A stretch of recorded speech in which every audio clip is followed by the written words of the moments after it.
মনসুর রাগান্বিত অবস্থায় চাবুক দিয়া বাড়ি মারছে। এখন তো রাগ নাই, ক্ষমা চাইতে লজ্জা লাগতেছে। আবার কাজটা কেমন হয়ে গেল এই জন্য আত্ম অনুশোচনায় ভুগতেছে। সে নিজে না গিয়া তার একজন বিশ্বস্ত মানুষকে ইমাম আবু হানিফার কাছে পাঠায়া দিল। এক থলে স্বর্ণ মুদ্রার সাথে দিয়া দিছে।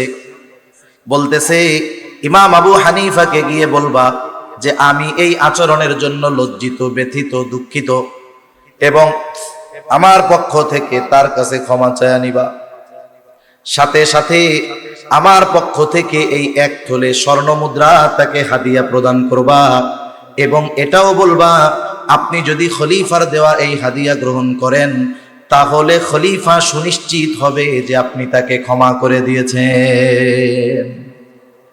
এইবার ওই লোক গেছে ইমাম আবু হানিফার কাছে, যে বলতেছে খলিফা লজ্জিত, তার ওই আচরণের জন্য মাপ চাইছে।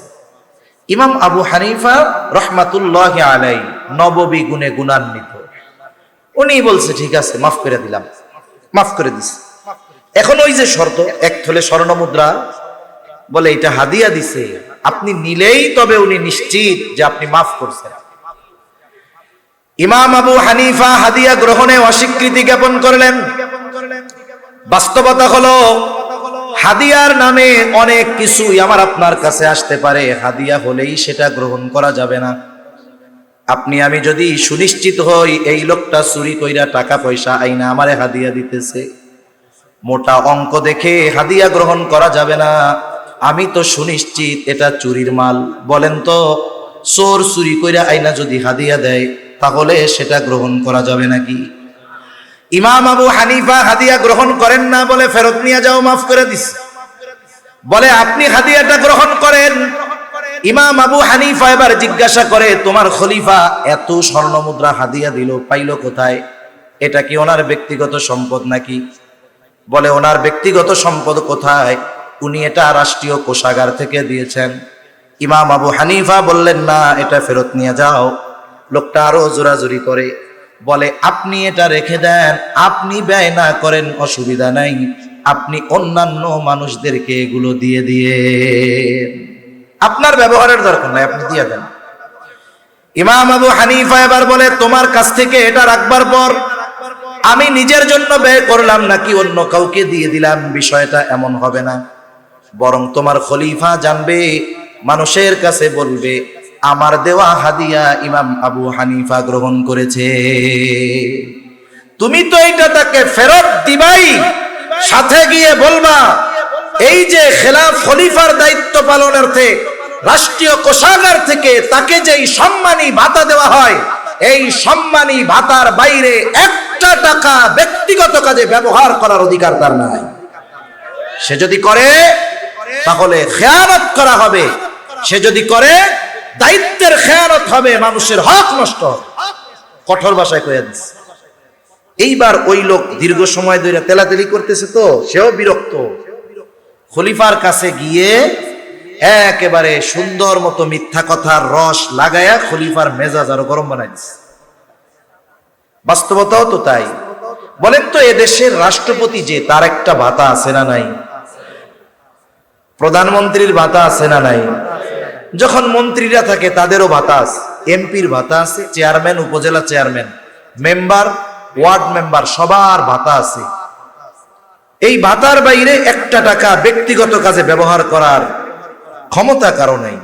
খেয়ানত কত বড় হয়, দায়িত্ব যত বড় হয়, খেয়ানত তত বড় হয়।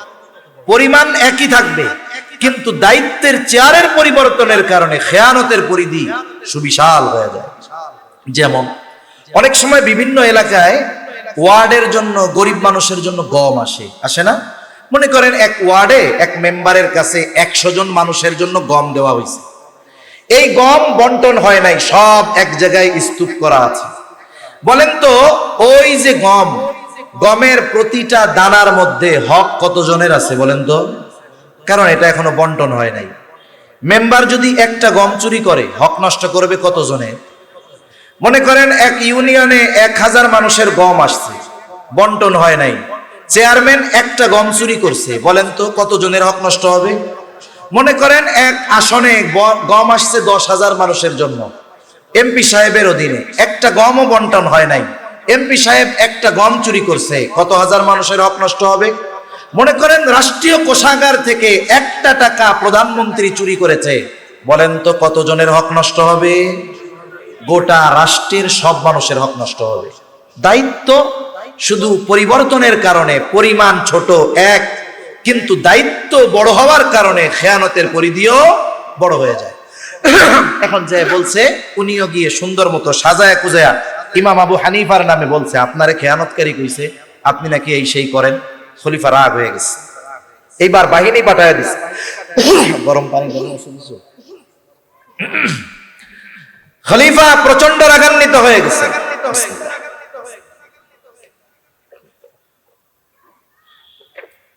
আলহামদুলিল্লাহ। এইবার বাহিনী পাঠায় দিছে, আমাকে এত বড় কথা আটকায় ফেলো জেলখানায়।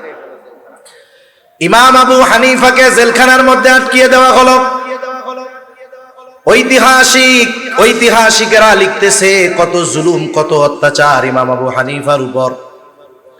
চাবুক দিয়ে আঘাত করা হতো, আর বলা হতো প্রধান বিচারকের দায়িত্ব যদি নেওয়া হয় ছেড়ে দেওয়া হবে। ইমাম আবু হানিফা জালেমের চাবুকের আঘাত সহ্য করেছেন, তবুও প্রধান বিচারকের দায়িত্ব নেন নাই। ঐতিহাসিকদের থেকে দুইটা মত পাওয়া যায়। একটা হলো যখন তাকে তার অবস্থান থেকে জালেমরা নড়াতে পারে নাই, টলাতে পারে নাই, খাবারের সাথে বিষ প্রয়োগ করে শহীদ করে দেওয়া হলো। আর এক বর্ণনায় আসছে যখন তিনি প্রচন্ড অসুস্থ হয়ে গেছেন, ওনাকে গৃহবন্দী করে ফেলা হলো, বাড়িতে পাঠিয়ে দেওয়া হলো। ওই অবস্থায় ইমাম আবু হানিফা রহমাতুল্লাহি আলাইহি ইন্তেকাল করেন। ওনার শাগরেদ ছাত্ররা জিজ্ঞাসা করতেছে, ওস্তাদ এই দায়িত্ব গ্রহণ করার জন্য কত জুলুম, কত অত্যাচার আপনার উপর, অথচ ওই সময় যদি প্রধান কাজী, প্রধান বিচারকের দায়িত্ব পালন করার পূর্ণ যোগ্যতা সম্পন্ন ব্যক্তি গোটা দুনিয়ার মধ্যে একজন থাকতো, ওই একজন ব্যক্তি হতেন ইমাম আজম আবু হানিফা। এত জুলুম অত্যাচার সহ্য করেছেন, তবু আপনি দায়িত্ব নিলেন না, কারণ কি? আবু দাউদের বর্ণনা, নবীজি সাল্লাল্লাহু আলাইহি ওয়াসাল্লাম বলেন, তোমাদের কাউকে যখন কোন সরকারি বা রাষ্ট্রীয় দায়িত্ব দেওয়া হয়, কেউ যদি ওই দায়িত্বের সুচ পরিমাণ খেয়ানত করে, সুচ পরিমাণ, নবীজি বলেন ওই ব্যক্তি কিয়ামতের দিন খেয়ানতের বোঝা নিয়ে আল্লাহ তাআলার সামনে হাজির হবে। সুচ পরিমাণ খেয়ানত করলে যদি খেয়ানতের বোঝা নিয়ে আল্লাহর সামনে উপস্থিত হতে হয়, ইমাম আবু হানিফা রাহমাতুল্লাহি আলাইহি বলেন যেই দায়িত্ব আমি নেই নাই, ওই দায়িত্বের ব্যাপারে আল্লাহ তাআলা আমাকে জিজ্ঞাসাও করবেন না। কিন্তু দায়িত্ব নেওয়ার পরে যদি দায়িত্বের কোনো ত্রুটি হয়ে যায়, কিয়ামতের দিন আল্লাহ তাআলার সামনে আমাকে জবাবদিহিতার কাঠগড়ায় দাঁড়ানো লাগবে। এই ভয়ে ইমাম আবু হানিফা চাবুকের আঘাত সহ্য করেছেন, তবুও দায়িত্ব নেন। কিন্তু আমরা এখন দায়িত্ব নেওয়ার প্রতিযোগিতা করি। দায়িত্ব সরকারি হোক, বেসরকারি হোক, বড় হোক আর ছোট হোক, প্রত্যেকটা দায়িত্ব আমাদের উপরে আমানত। কেউ যদি ওই দায়িত্বের অবহেলা করে ইচ্ছাকৃতভাবে, এবং ওই দায়িত্বের বিপরীতে তার জন্য যদি কোনো সম্মানী বা পারিশ্রমিক থাকে, দায়িত্বে অবহেলা করে যদি পারিশ্রমিক পরিপূর্ণ গ্রহণ করে, নিঃসন্দেহে সে খেয়ানতকারীদের অন্তর্ভুক্ত। এজন্য দায়িত্ব আমানত। 4 নাম্বার, সময়ও কিন্তু আমানত হয়। আপনি অফিসে চাকরি করেন, 8টা থেকে বিকাল 4টা ডিউটি, 1 ঘন্টা নামাজ খাওয়ার বিরতি, বাকি 7 ঘন্টা সময় কিন্তু আমার আপনার না, এটা আমার আপনার কাছে আমানত।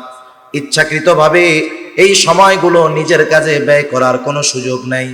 যদি কেউ ইচ্ছাকৃতভাবে করে, নিঃসন্দেহে সে সময়ের খেয়ানতকারী হবে।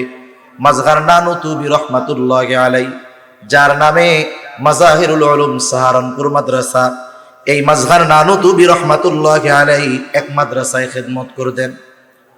মাস শেষে সময় হিসাব করে তিনি ওজিফা গ্রহণ করতেন। একদিন ক্লাসের সময়ে এক ব্যক্তির সাথে কিছু সময় উনি ওনার ব্যক্তিগত আলাপ আলোচনা করেছেন। ডায়েরির মধ্যে লিখে রাখছে, নোটের মধ্যে, অমুক দিন অমুক ক্লাসে এই কয় মিনিট আমি আমার নিজের কাজে ব্যয় করছি। 1000 বছর আগের মানুষের কথা বলতেছি না, নিকট অতীতের মানুষ। এইবার ওনাকে অফিস থেকে ওজিফা দেওয়া হলো। উনি সময় হিসাব করে ওই পরিমাণ সময়ের টাকা অফিসে ফেরত দিয়ে দিলেন।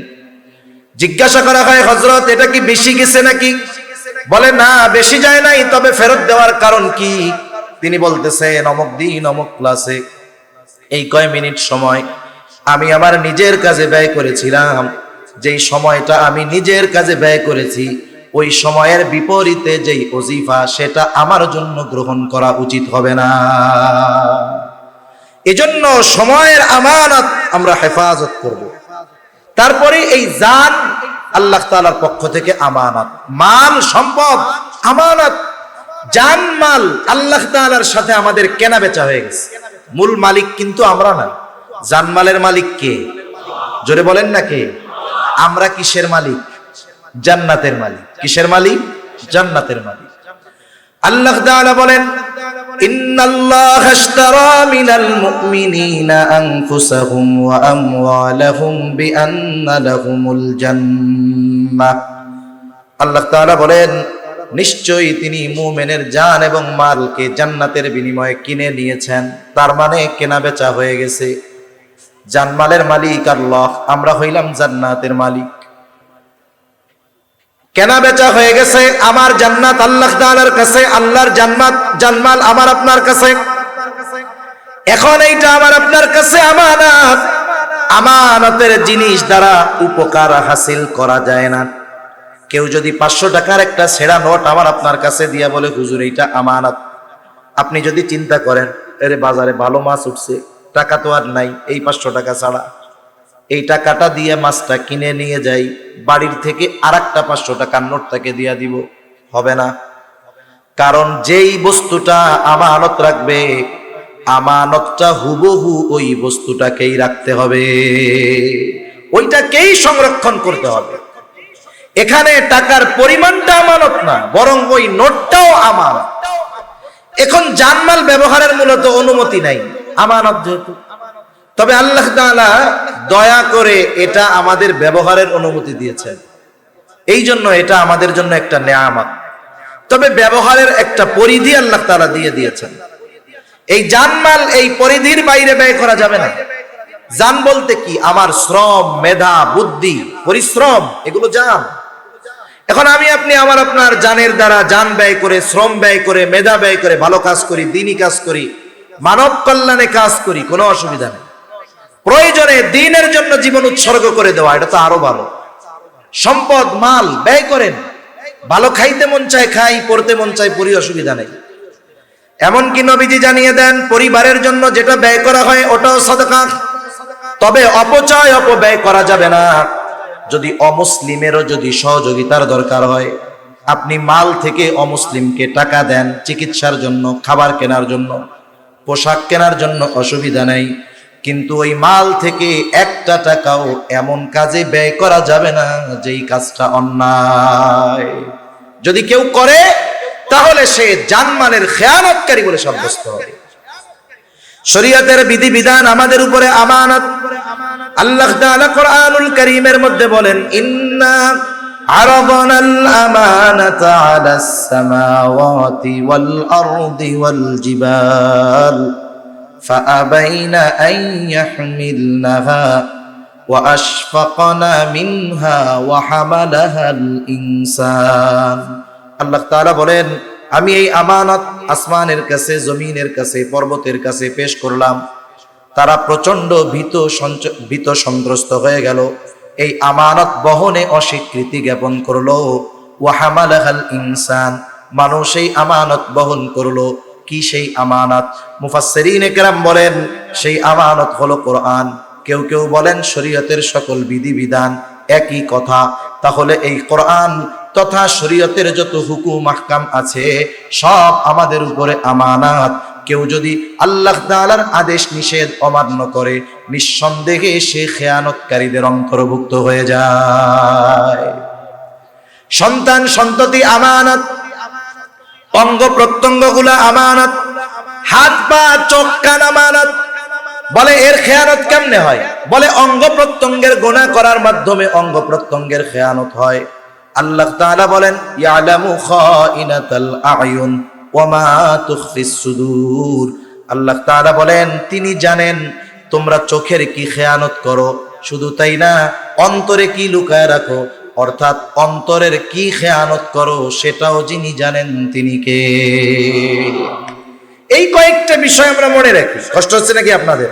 আর বেশি সময় না, অনির্দিষ্ট গন্তব্য কাছে হইলেও দূরে লাগে, অচেনা গন্তব্য কাছে হইলেও দূরে লাগে। 11টা বাজে তো, সর্বোচ্চ 15 মিনিটের মধ্যে শেষ হয়ে যাবে ইনশাআল্লাহ। তাহলে আমি কয়েকটা বিষয় বলছি, আমরা আলোচনা করছি। 1 নাম্বার, লেনদেনের ক্ষেত্রে আমানতদার হব। 2 নাম্বার, কথার ক্ষেত্রে আমানতদার হব। 3 নাম্বার, দায়িত্বের ক্ষেত্রে আমানতদার হব। 4 নাম্বার, সময়ের ক্ষেত্রে আমানতদার হব। 5 নাম্বার, জানের ক্ষেত্রে আমানতদার। 6 নাম্বার, মালের ক্ষেত্রে আমানতদার। 7 নাম্বার, সন্তান সন্ততির ব্যাপারে আমানতদারিতার পরিচয় দিব। 8 নাম্বার, শরীয়তের হুকুম আহকাম বিধিবিধানের ব্যাপারে আমানতদার হব। 9 নাম্বার, আমার অঙ্গ প্রত্যঙ্গের ব্যাপারে আমানতদার হব ইনশাআল্লাহ। বলেন জোরে, বলেন না ইনশাআল্লাহ। অরিজিনাল ইনশাআল্লাহ বলছেন তো, নাকি নার বদলে ইনশাআল্লাহ কইছেন? এ দুনিয়ার মানুষ বাঙালি বহুত চালাক। এক তাবলিগওয়ালা এক গ্রুপ গেছে, মসজিদ থেকে গাছতে বের হইছে।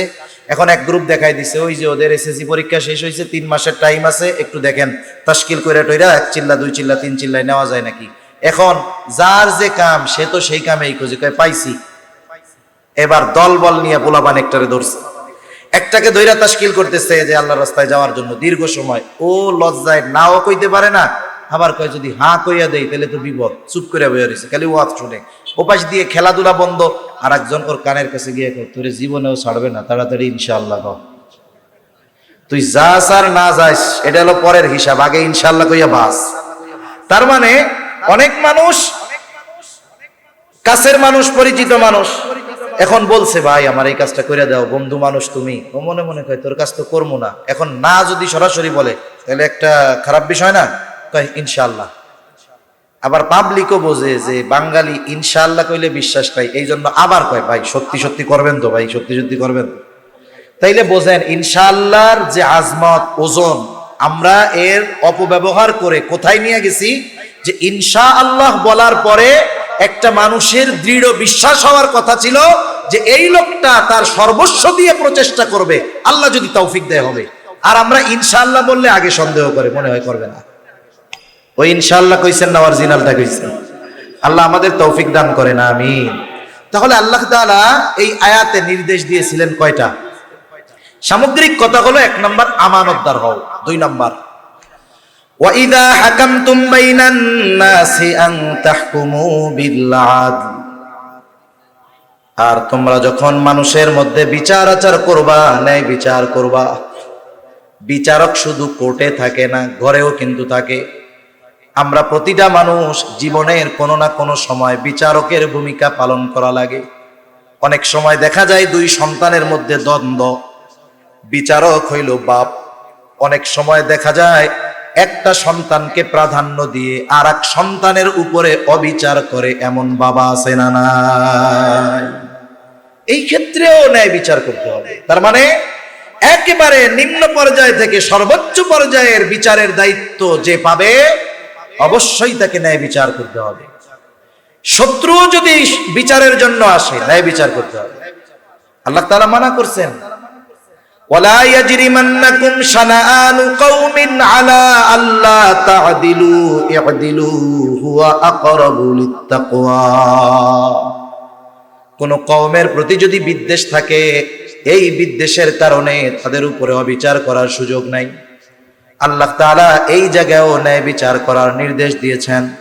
তার মানে আমি আপনি যখন বিচারকের ভূমিকায় থাকবো, সেটা হোক আদালতের, সেটা হোক পরিবারের, সেটা হোক সমাজের, প্রত্যেক জায়গায় আমাকে আপনাকে ন্যায় বিচার করতে হবে।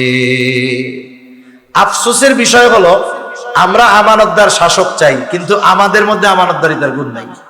আমরা ন্যায়পরায়ণ শাসক চাই, আমাদের মধ্যে অন্যায়ের অভাব নেই। তাইলে আমরা যেমন শাসক তো তেমন হবে। এজন্য আমরা যদি আমাদের মধ্যে পরিবর্তন না আনি, কি হবে? বলে শাসকের চেয়ারে চেহারার পরিবর্তন হবে, মাগার চরিত্রের পরিবর্তন হবে না। এজন্য নিজেদের পরিবর্তন আগে আনতে হবে। একটা 2টা দৃষ্টান্ত আপনাদের খেদমতে পেশ করে আলোচনা শেষ করে দিব। প্রথমত ন্যায় বিচার করার এবং ন্যায় বিচার মানার উভয়টার মন মানসিকতা আমাদের থাকতে হবে। আমি যত পাওয়ারফুল হই না কেন, ন্যায় বিচার আমার বিপক্ষে গেলে আমাকে মেনে নেওয়ার জন্য প্রস্তুত থাকতে হবে। খলিফাতুল মুসলিমিন হযরত ওমর রাদিয়াল্লাহু তাআলা বাজারে গেছেন, এক ইহুদির কাছ থেকে ঘোড়া কিনেছেন। ঘোড়া খুব সুন্দর মতো দেইখা শুইনা ঘোড়া কিনা বাজারের বাইরে আসছেন। ঘোড়াটায় চড়তে গেছেন, দেখেন ঘোড়ার পায়ে সমস্যা। আবার বাজারের মধ্যে গেছেন, গিয়া ইহুদিরে বলে, কি ব্যাপার, তুমি কি ঘোড়া দিয়েছো আমাকে? তোমার ঘোড়ার পায়ে সমস্যা, নাও তোমার ঘোড়াটা ফেরত নাও। ইহুদি বলে, না, ফেরত নিব কেন, আমি তো আপনারে ভালো ঘোড়া দিছি। তর্ক বিতর্ক লাইগা গেছে দুইজনের মধ্যে। কার সাথে কে তর্ক করে? বলে অর্ধজাহানের শাসক ওমর রাদিয়াল্লাহু তাআলা আনহুর সাথে তর্ক করতেছে ইহুদি। দুইজনের তর্ক বিতর্কের এক পর্যায়ে হযরত ওমর রাদিয়াল্লাহু তাআলা আনহু বলেন যে, তোমার আর আমার মধ্যে এই দ্বন্দ্ব নিরসনে তৃতীয় একজনকে ফয়সালাকারী হিসাবে সাব্যস্ত করো। আমি আর তুমি দ্বন্দ্ব করলে চলতেই থাকবে, একজনের ফয়সালাকারী মানো। ইহুদি নিজের ধর্মের কাউকে ফয়সালাকারী মারে নাই। সে দেখে শুরাইহ বাজারের মধ্যে, বলে, খলিফাতুল মুসলিমিন, আমার আর আপনার মধ্যে এই সমস্যার সমাধান দিবে শুরাইহ, মুসলমান। ঠিক আছে, এইবার শুরাইহকে বিচারক মানা হলো। শুরাইহ এবার দুইজনের কথা সমগুরুত্ব সহকারে শুনলেন। বিচারকদের জন্য নবীজির নির্দেশ হলো, যিনি ফয়সালাকারী হবেন তিনি বাদী বিবাদী উভয়ের কথা সমগুরুত্ব সহকারে শুনতে হবে। এরপরে নিরপেক্ষভাবে এই কথার উপরে পর্যালোচনা করে রায় দিতে হবে। উনি দুইজনের কথাই শুনছেন। সর্বশেষ বলতেছে, খলিফাতুল মুসলিমিন, আপনি চান কি? বলে, আমি চাই যে সে আমার ঘোড়া ফেরত নিবে।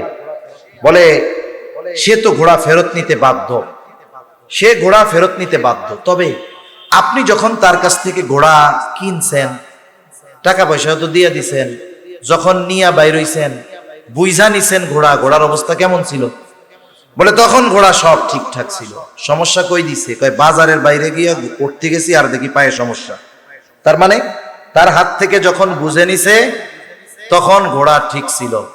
এরপরে বাজারের বাইরে চলে গেছে, তার মানে কেনা বেচার মজলিস থেকে বাইর হয়ে গেছে। যদি কেনা বেচার মজলিস ওই জায়গায় উপস্থিত থাকা অবস্থায় টাকা দিয়ে দিছে, উনি ঘোড়া বুঝা নিছে, এরপরে দেখে সমস্যা, ইহুদি ফেরত নিতে বাধ্য। কিন্তু বেচা কেনার মজলিস থেকে বাহিরে চলে গেছে। এখন বলতেছে যে, শুনেন, ও ঘোড়া ফেরত নিতে বাধ্য, তবে আপনি তো তার কাছ থেকে একেবারে ভালো ঘোড়া বুঝে নিয়েছেন, ও ফেরত নিবে বাধ্য, তবে যেমন ঘোড়া নিয়েছেন তেমনটাই তাকে ফেরত দিতে হবে। রায় গেছে খলিফাতুল মুসলিমিনের পক্ষে না বিপক্ষে? এবার চুপ হয়ে গেছে। একটু পরেই বলতেছে, হ্যাঁ, এটাই ন্যায় বিচার। কি বলতেছে? এটাই ন্যায় বিচার। রায় বিপক্ষে গেছে, বলতেছে এটা ন্যায় বিচার। এক ইহুদি এইটারে খুঁজে পেয়েছে, বাড়িতে লুকায় রাইখা কয়েকদিন পরে একটু পরিষ্কার কইরা বাজারে বিক্রি করতে এনেছে। যার মাল যতই রং করা হোক মোটামুটি সে চিনে ফেলতে পারে। হযরত আলী রাদিয়াল্লাহু তাআলা আনহু বাজারে আইসা দেখে ওনার সেই লৌহবর্ম, ধরছে গিয়া ইহুদিরে, ওই এটা আমার, তুমি চুরি করছো। ইহুদি কয়, আমার। আলী রাদিয়াল্লাহু তাআলা আনহু বলে, আমার। এইবার দুজনে এই বিষয় নিয়ে চলে গেলেন কাজী শুরাইহের কাছে, ফয়সালা দিবেন। কাজী শুরাইহ দুইজনের কথা শুনলেন।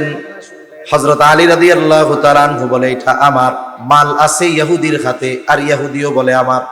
আলী রাদিয়াল্লাহু তাআলা আনহু দাবি করে আমার। এইবার এই দাবির সপক্ষে কমপক্ষে দুইজন সাক্ষী দরকার। কাজী শুরাইহ বলে, খলিফাতুল মুসলিমিন, এই লৌহ বর্ম যে আপনার, এই ব্যাপারে আপনার সাক্ষী আছে নাকি? বলে, হ্যাঁ আছে। নিয়ে আসছে হযরত হাসান রাদিয়াল্লাহু তাআলা আনহুকে আর ওনার একজন গোলামকে, এই যে আমার সাক্ষী এই দুজন। কাজী শুরাইহ বলতেছে, খলিফাতুল মুসলিমিন, পিতার ব্যাপারে পুত্রের সাক্ষ্য, গোলাম মনিবের ব্যাপারে গোলামের সাক্ষ্য গ্রহণযোগ্য নয়। এইবার উনি হাসান রাদিয়াল্লাহু তাআলা আনহুর ফজিলত বর্ণনা করতেছে। নবীজি বলছে, হাসান হুসাইন রাদিয়াল্লাহু তাআলা আনহুমা এই দুইজন হলো জান্নাতের যুবকদের সর্দার। এই কথাও বলছে, কাজ হয় নাই। শুরাইহ তার বিষয়ের উপরে অটল। রায় চলে গেছে ইহুদির পক্ষে, খলিফাতুল মুসলিমিনের বিপক্ষে। উনি হাসতেছে, বলে আমার আর কোনো সাক্ষী নাই। এইবার ইহুদি তার লৌহ বর্ম নিয়ে হাঁটা ধরছে। খলিফাতুল মুসলিমিন অন্য বিষয়ে সুরাইয়ের সাথে আলোচনা করতেছে, কারণ বিচার এই পর্যন্ত শেষ। থ্রেট দিচ্ছেন না, জয় মিয়া আমি খাতুনে জান্নাতের স্বামী, নবীজির চাচাতো ভাই, আমার 2 পোলা জান্নাতের যুবকদের সর্দার, ধর্মিয়া আমি মিথ্যা কথা কই নাকি? আমার বিপক্ষে রায় দিছো? এই সব কোনো কথা নয়। রায় হইছে, বিপক্ষে গেছে, শেষ, আর কোনো কথা নেই, অন্য বিষয় আলোচনা করতেছে। আর ইহুদি চিন্তা করে, হায় রে, এইরকম ন্যায় বিচার করলো, কাইডা রাইখা দিলে আমি কি কিছু কইতাম ডরে? আসলে তো আমি পাইছি। এই যে মনের চিন্তা, ন্যায় বিচার দেখে অন্তরের মধ্যে ইমানের বাতি জ্বলা শুরু হয়ে গেছে, ফিরে আসছে। এসে বলতেছে খলিফাতুল মুসলিমিন, আসলে এইটা আপনার লৌহ বর্ম। আপনি একদিন কোথাও যাচ্ছিলেন, দ্রুততার সাথে খেয়াল করেন নাই, পেছন থেকে পড়ে গেছে, আমি কুড়িয়ে পেয়েছি। এটা আপনারই লৌহ বর্ম, ফেরত নেন। সাথে সাথে এই ন্যায় বিচারের উত্তম দৃষ্টান্ত অবলোকন করে ইহুদি সাথে সাথে কালিমা পড়ে মুসলমান হয়ে যায়। এই ন্যায় বিচার যিনি শিক্ষা দিয়েছেন, এই ন্যায় বিচারের দৃষ্টান্ত যিনি সাহাবায়ে কেরামের মধ্যে পূর্ণভাবে প্রতিষ্ঠিত করেছেন, উনি কেমন ইনসাফগার ছিলেন, উনি কেমন ন্যায় বিচারক ছিলেন। হাদিস থেকে একটা ঘটনা শোনায় শেষ করে দিই। রাসূল সাল্লাল্লাহু আলাইহি ওয়াসাল্লামের দরবারে এক মহিলা চুরি করছে, তার হাত কাটা হবে। মহিলা আবার কুরাইশ বংশের। কুরাইশ বংশের 3টা শাখা ছিল সবচাইতে সম্মানিত, হাশেমি, উমাইয়া আর মাখজুম গোত্র। এই 3টা গোত্র কুরাইশ বংশের। নবীজি সাল্লাল্লাহু আলাইহি ওয়াসাল্লাম কুরাইশ বংশের হাশেমি গোত্রে জন্মগ্রহণ করেছেন। জিবরাইল আলাইহিস সালাম বলেন, আমি পূর্ব থেকে পশ্চিম, উত্তর থেকে দক্ষিণ সমগ্র পৃথিবী ভ্রমণ করেছি, কুরাইশ বংশের হাশেমি গোত্রের মতো সম্মানী গোত্র এ পৃথিবীতে আর কোথাও পাই নাই। সুবহানাল্লাহ। এখন এই কুরাইশ বংশের হাশেমি গোত্রের একজন, মাখজুম গোত্রের একজন নারী চুরি করছে, তার হাত কাটা হবে। রাসূল সাল্লাল্লাহু আলাইহি ওয়াসাল্লাম হুজরার ভিতরে। জাহেলিয়াতের কিছু বদ অভ্যাস আমাদের এই সময়ও আছে। মনে করেন কথার কথা, আপনাদের এলাকায় কি কি বংশ আছে? চৌধুরী, আর কি কি আছে? হ্যাঁ, চৌধুরী, ভুইয়া আছে। মনে করেন কথার কথা, কেউ আবার কষ্ট পায় না, বোঝানোর জন্য কইতেছে। মনে করেন ভুইয়া গোষ্ঠীর এক ব্যক্তি চুরি করছে। ভুইয়া গোষ্ঠীর যেই ব্যক্তি চুরি করছে, চুরির দায় পুরা ভুইয়া গোষ্ঠীর উপর না শুধু ওই ব্যক্তির উপর? আমাদের অভ্যাস কি জানেন? যে ওই ব্যক্তির উপরেই শুধু চুরির দায়, পুরা ভুইয়া গোষ্ঠীর উপরে নয়। এখন চুরি করছে ভুইয়া গোষ্ঠীর লোক, কিন্তু সবাই তো চোর না। আমাদের অভ্যাস কি, ওই ব্যক্তির অপরাধকে সামনে এনে ভুইয়া গোষ্ঠীর অন্য লোক যদি দেখি, ও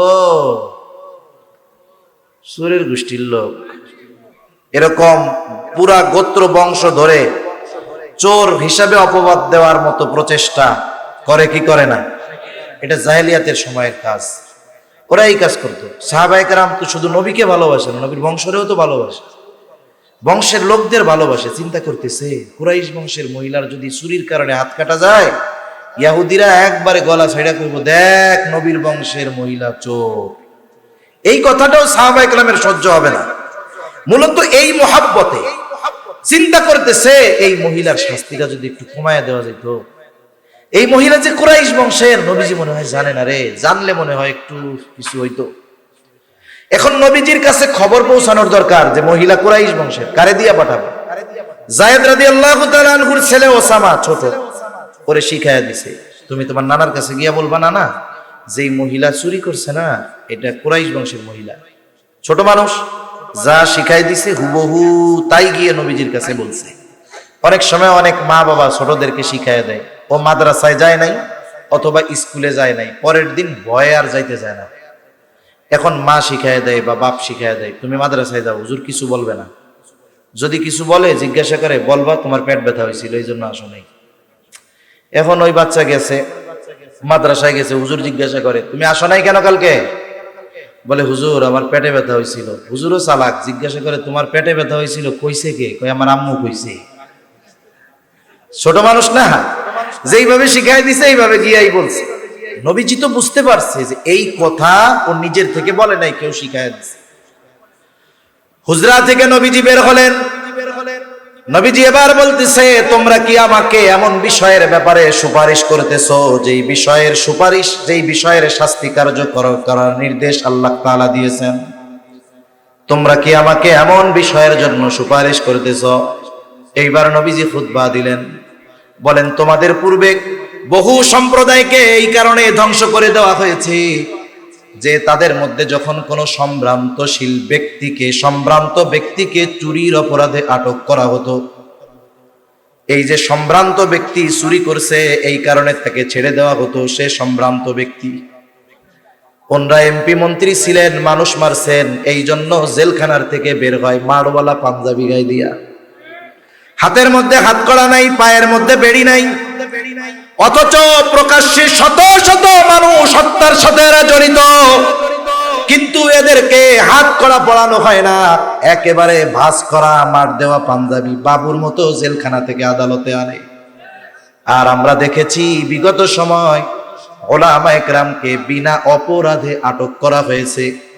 একজনরে কেন জেলখানায় নিছে, আটক করছে, সেও জানে না যে কেন নিছে। যারা দৈরা নিছিল তারাও জানে না হুজুর রে কেন ধরলাম।